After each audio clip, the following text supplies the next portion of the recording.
Assalamualaikum warahmatullahi wabarakatuh. Alhamdulillahirabbil alamin.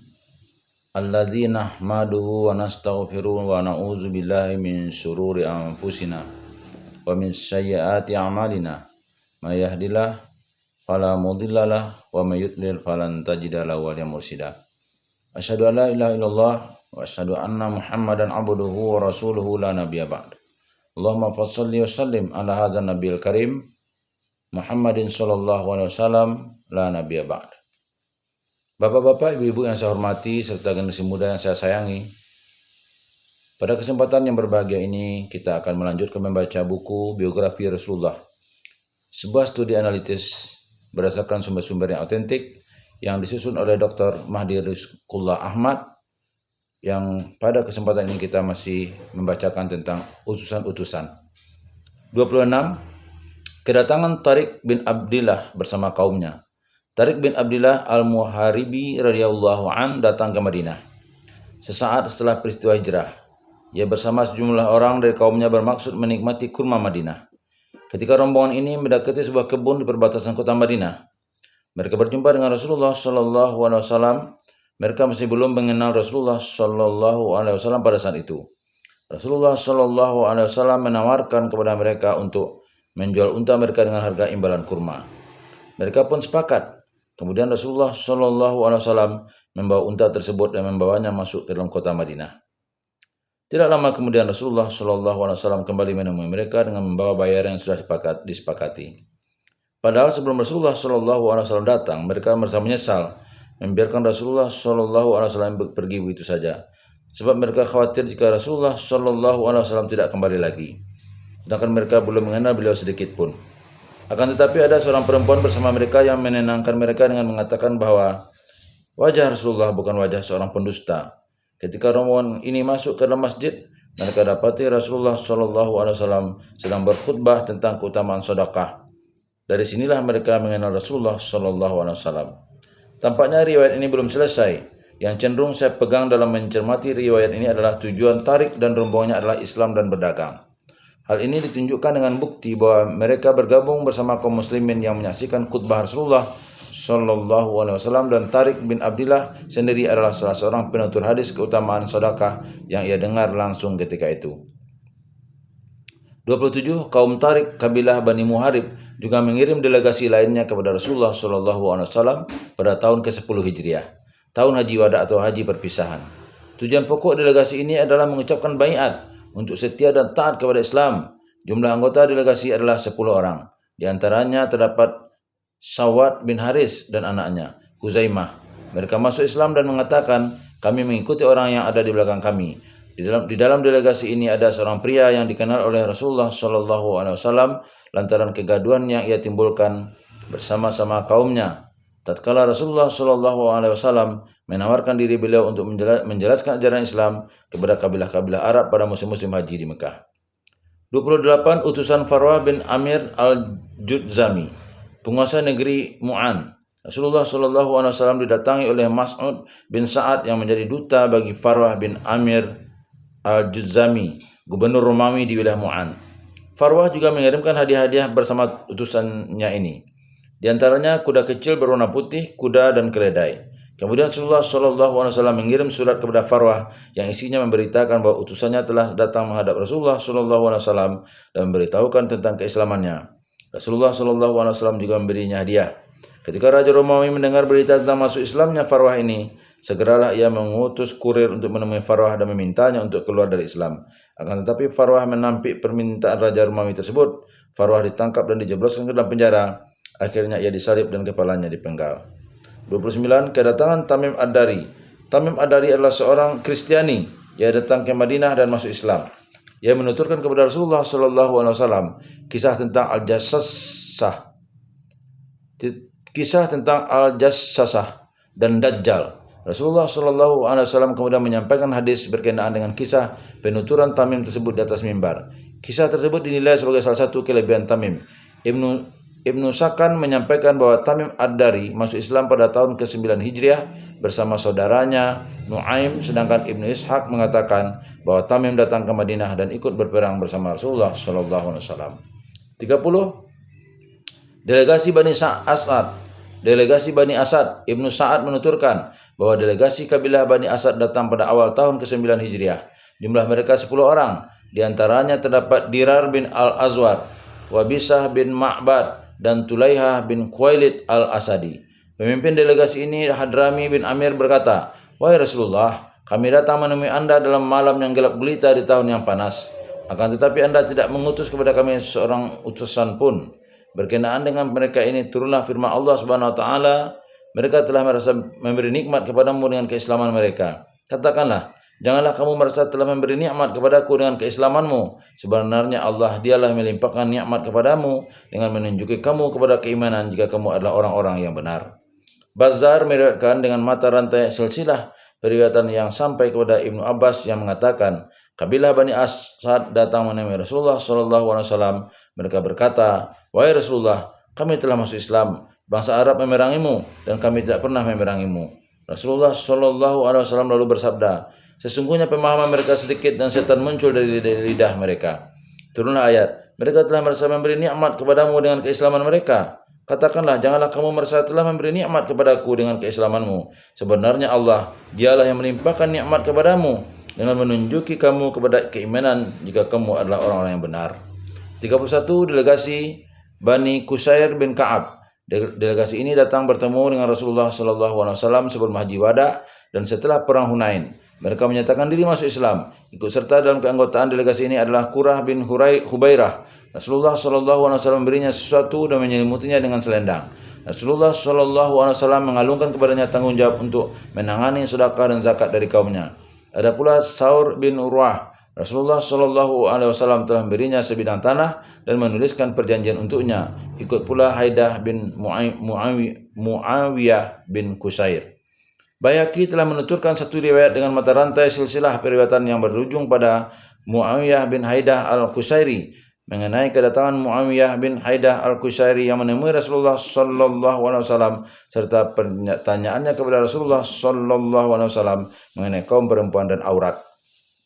Ibnu Sa'ad menuturkan bahwa Muawiyah bin Haidah al-Qusairi bertemu dengan Rasulullah SAW sebagai seorang delegasi. Akan tetapi setelah itu ia masuk Islam dan menjadi sahabat Rasulullah SAW. Ia bertanya tentang banyak hal kepada Rasulullah SAW. Ia juga meriwayatkan 9 hadis dari Rasulullah SAW. Saudaranya Malik bin Haidah pernah meminta Muawiyah bin Haidah untuk pergi menemaninya bertemu dengan Rasulullah SAW dalam rangka membebaskan tetangganya. Ia mengatakan bahwa tetangga mereka itu telah masuk Islam semuanya.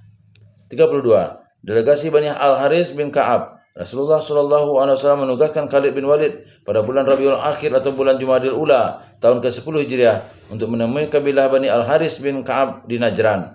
Khalid ditugaskan dengan perintah mengajak kabilah ini untuk masuk Islam dengan menyerunya 3 kali sebelum ia memerangi mereka. Khalid sukses menjalankan misinya karena kabilah Bani Al-Haris bin Ka'ab masuk Islam tanpa melalui peperangan.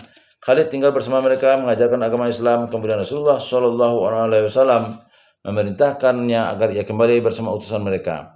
Perintah Rasulullah SAW ini dipatuhi dan dilaksanakan oleh Khalid. Setelah delegasi ini datang lalu pulang kembali ke negeri mereka. Rasulullah SAW mengutus Amir bin Hazm ke tempat mereka dalam rangka memberikan pelajaran dan pemahaman tentang agama serta mengumpulkan sedekah dan zakat mereka. Untuk tugas ini Rasulullah SAW telah menuliskan suatu perjanjian untuk Amir ibnu Hazm. Hadis mengenai dokumen Rasulullah SAW untuk Amir bin Hazm yang tidak melalui jalur periwayatan Ibnu Ishaq dituturkan oleh Malik bin Anas radhiyallahu an, Hakim, Ibnu Hibban dan Baihaqi. Ibnu Katsir berkomentar melalui jalur ini Abu Abdurrahman An-Nasai menuturkan hadis ini dalam sunannya secara panjang lebar, begitu pula dengan Abu Daud dalam Al-Marasil. Saya sendiri telah menyebutkan hal itu dengan mata rantai silsilah hadis-hadis yang diriwayatkannya serta redaksi-redaksinya dalam As-Sunan. Ia berkomentar lagi, Abu Daud meriwayatkan hadis ini dari Amir bin Aun al-Wasiti, dari Imarah bin Zadan As-Saidalani, dari Sabit al-Banani dan Anas dalam kitabnya. Baihaqi mengatakan, Sulaiman bin Daud telah menuturkan hadis ini dari Az-Zuhri, dari Abu Bakar bin Muhammad bin Amir bin Hazm, dari ayahnya, dari kakeknya, dengan riwayat yang berada pada tingkatan mausul dan mengalami banyak sekali penambahan. Hadis ini berbicara tentang zakat atau diat atau tebusan dan lain-lainnya serta kekurangan dari beberapa penuturan kami. Untuk lebih jelasnya kami telah menyebutkan dalam As-Sunan 4, 89, 90 dan hadis ini dinilainya sebagai hadis hasan. Sedangkan Az-Zahabi berkomentar, Sulaiman bin Daud telah meriwayatkan dari Az-Zuhri dari Abu Bakar bin Muhammad bin Amir bin Hazm dari ayahnya dari kakeknya tentang hadis ini dengan riwayat yang berada pada tingkatan mausul.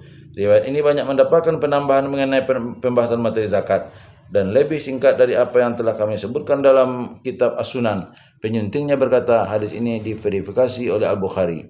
Secara ringkas dalam kitab Az-Zakat 2132 bab al-unsur fi ma yusqa mimma al-sama wa bi al-ma'al jari.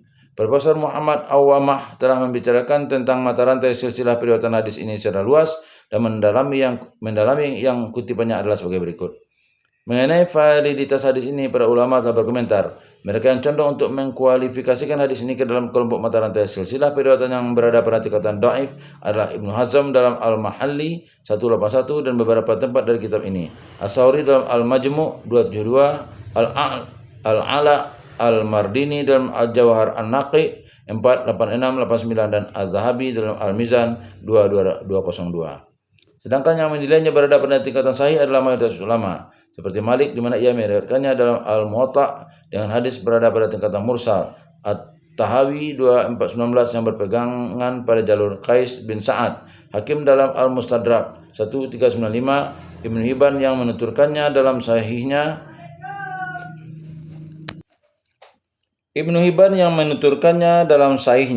Lihat Mawarid Az-Zam'an halaman 202, Al-Baihaqi dan kitab As-Sunnah Al-Kubra 490 dan Ibnu Arabi dalam Ahkam Al-Quran 41727. Sedangkan dari sarjana kontemporer adalah Syekh Ahmad Syakir dalam komentarnya atas Al-Mahalli dan Ar-Risalah karya Asy-Syafi'i pada beberapa tempat yang ia tunjukkan, dan Syekh Muhammad Yusuf Al-Banuri dalam penjelasannya atas Tirmizi dalam Ma'arif As-Sunan. Ia berkomentar dalam buku ini 518 bahwa hadis ini berada pada tingkatan sahih, minimal berkualitas hasan li dzatih. Ada beberapa jalan periwayatan lain yang ditempuh oleh para ulama untuk menerima kebenaran dokumen ini, yaitu keberadaannya yang populer dan mudah diterima.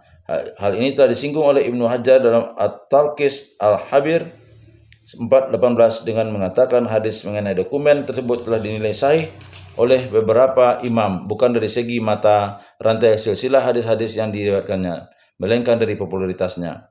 Tampaknya Ibnu Hajar condong kepada pendapat ini. Validitas hadis berdasarkan popularitas dan kemudahan diterima merupakan satu perkara yang biasa beredar dan dikenal di kalangan sarjana hadis.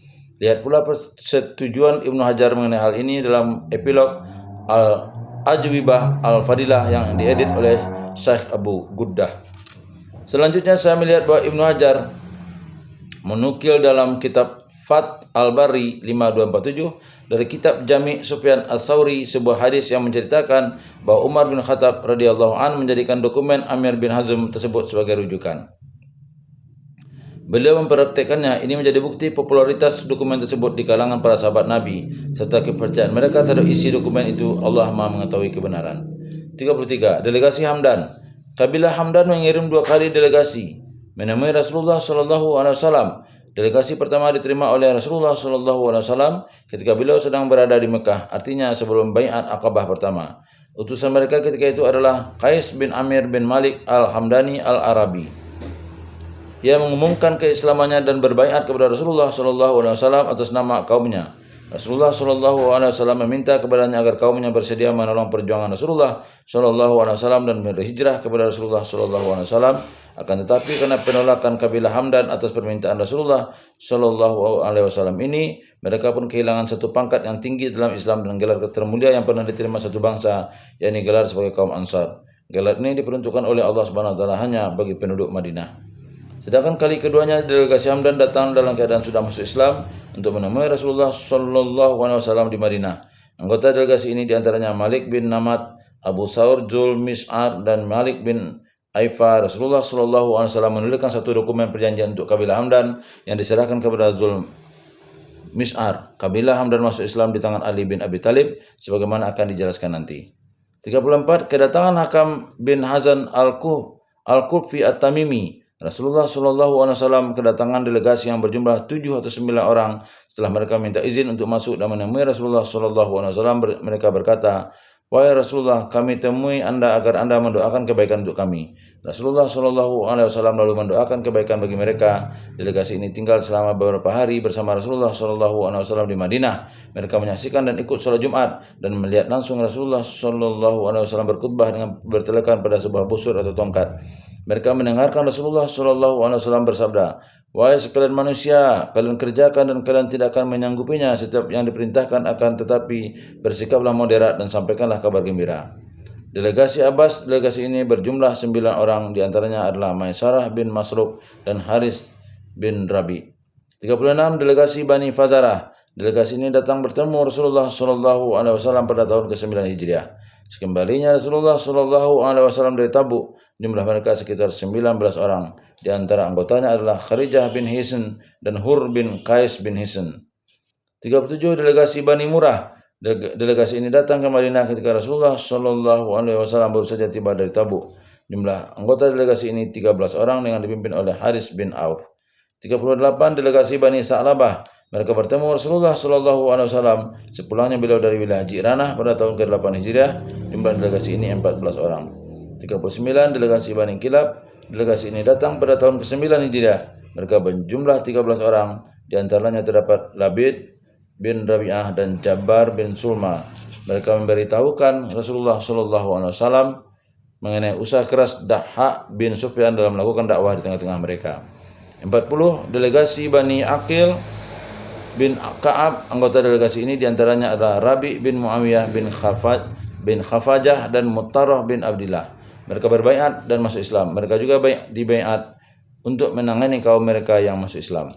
41. Delegasi Ja'dah. Kabilah ini diwakili kedatangannya oleh Ruqat bin Amir, kemudian Rasulullah SAW memberinya sebidang tanah. 42. Delegasi Bani Al-Baqqa. Kabilah ini mengirimkan 3 orang pada tahun ke-9 Hijriah sebagai delegasi. Mereka adalah Muawiyah bin Thawr, anaknya Bishr dan Al-Fujai bin Abdillah. Kemudian Rasulullah SAW menulis sebuah dokumen untuk Al-Fujai. 43. Duta Kinanah. Ia adalah Wasilah bin Al-Asqa Al-Laythi. Ia datang menemui Rasulullah SAW dengan menyatakan keislamannya. Ketika itu Rasulullah SAW sedang bersiap-siap hendak ke Tabuk. Kemudian Wasilah pulang ke tengah-tengah kaumnya. Mereka tidak mau mengikuti jejak Wasilah untuk masuk Islam. Bahkan ayah Wasilah sendiri bersumpah tidak akan berbicara kepadanya. Hanya adik perempuannya saja yang mau mengikutinya masuk Islam. Kemudian Wasilah bersiap-siap dengannya untuk kembali ke Madinah. Setibanya di Madinah, ia menjumpai Rasulullah SAW yang baru datang dari Tabuk. Lalu Wasilah menemui Rasulullah SAW. Kemudian ia bersama Khalid bin Walid ditugaskan oleh Rasulullah SAW untuk pergi ke Ukaidir Daumat. 44. Delegasi Bani Abdul bin Adi. Salah seorang anggota delegasi ini adalah Haris bin Ahban. Mereka masuk Islam. 45. Delegasi Asja. Mereka datang pada tahun Al-Kandak. Jumlah mereka 100 orang di bawah pimpinan Mas'ud bin Rukhailah. Konon mereka datang setelah Rasulullah SAW usai menyelesaikan konflik Bani Quraidah. Jumlah mereka adalah 700 orang.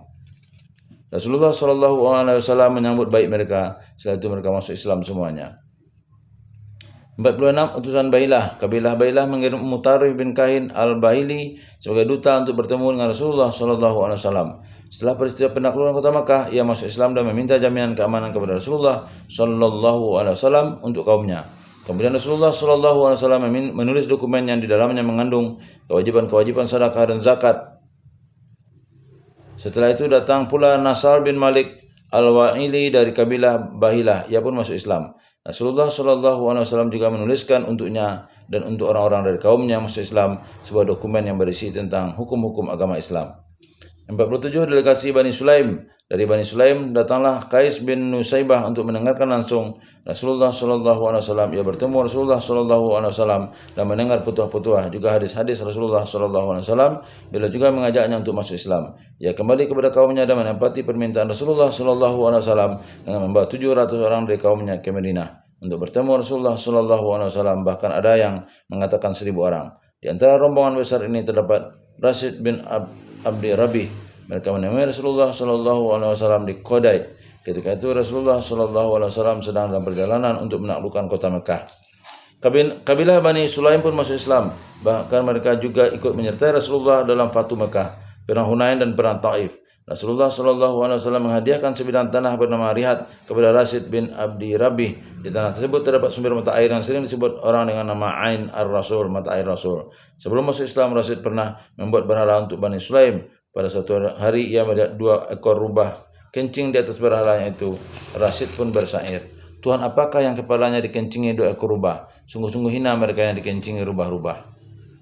48. Delegasi Bani Hilal bin Amir. Salah seorang anggotanya adalah Abdul Auf bin Asram. Rasulullah SAW mengganti namanya dengan Abdullah.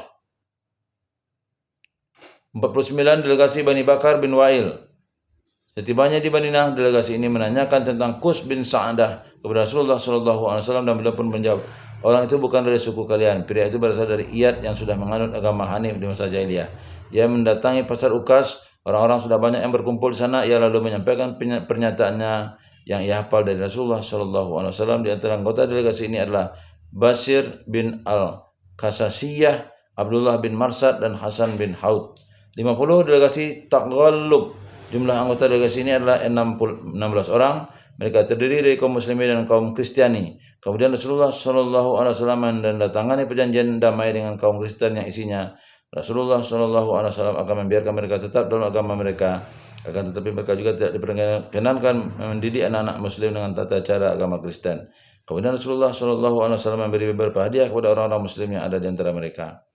51. Duta Bani Al-Anbar. Rasulullah SAW kedatangan Kailah binti Makramah At-Tamimiyah, kemudian dari Bani Al-Anbar pada masa-masa awal Islam. Ia datang bersama Haris bin Hasan As-Saibani, duta Bani Bakar bin Wa'il yang datang menemui Rasulullah SAW. Kailah menyatakan dirinya masuk Islam. Kemudian Rasulullah SAW menuliskan untuknya sebuah surat perjanjian. Kisahnya dalam berhijrah bersama Haris bin Hasan kepada Rasulullah SAW sangat panjang. Ringkasan kisahnya dituturkan dalam delegasi Bani Bakar. 52. Delegasi kabilah Tajib. Delegasi mereka datang menemui Rasulullah SAW pada tahun ke-9 Hijriah. Delegasi ini beranggotakan 13 orang. Mereka juga membawa sedekah dan zakat harta mereka. Rasulullah SAW merasa sangat gembira karenanya. Beliau pun memberi mereka hadiah-hadiah melebihi apa yang telah beliau berikan kepada delegasi-delegasi lainnya. 53. Delegasi Kaulan. Jumlah anggota delegasi ini 10 orang. Kedatangan mereka menemui Rasulullah SAW pada bulan Sya'ban tahun ke-10 Hijriah. Mereka menyatakan diri mereka masuk Islam dan siap menangani kaum mereka untuk masuk Islam. Rasulullah SAW menanyakan kepada mereka tentang keberadaan berhala mereka yang bernama Anas. Mereka menjawab bahwa Allah Subhanahu wa taala telah memberikan kepada mereka ganti dengan agama yang dibawa oleh Rasulullah SAW. Mereka berjanji akan memusnahkan berhala itu sekembalinya mereka dari Madinah ke kampung halaman mereka. Setibanya di negeri mereka memenuhi janji mereka ini. Delegasi lainnya yang menemui Rasulullah SAW di luar yang telah kami paparkan di sini antara lain. 54. Delegasi Kaulan dari negeri Yaman. Mereka datang pada bulan Sya'ban tahun ke-10 Hijriah. 55. Delegasi Ju'fi. 56. Delegasi Zubaid. 57. Delegasi Sadif. 58. Delegasi Kasbin. 59. Delegasi Sa'ad Uzaim. 60. Delegasi Bali. 61. Delegasi Adrah. 62. Delegasi Salaman. 63. Delegasi Bahra. 64. Delegasi Juhainah. 65. Delegasi Kalb. 66. Delegasi Jarm. 67. Delegasi Ghassan. 68. Delegasi Sa'al Ashirah. 69. Delegasi Unus. 70. Delegasi Rahawiyin dari Madzad. 71. Delegasi Ghamid. 72. Delegasi An-Nakha. 73. Delegasi Azad Oman. 74. Delegasi Kas'am. 75. Delegasi Ghafid. 75. Delegasi Ghafiq. 76. Delegasi Barik. 77. Delegasi Samalah dan Al-Haddan. 78. Delegasi Aslam. 79. Delegasi Judzam. 80. Delegasi Mahrah. 81. Delegasi Jasian. 82. Delegasi Jabal Tihamah. Delegasi ini adalah rombongan para budak kabilah Kinanah, Muzainah, Al-Hakam, Al-Qarah beserta orang-orang lainnya ikut serta mereka menyerbu kabilah Marah. Kemudian Rasulullah SAW bertindak dengan menulis dokumen yang isinya memberikan jaminan keamanan untuk mereka.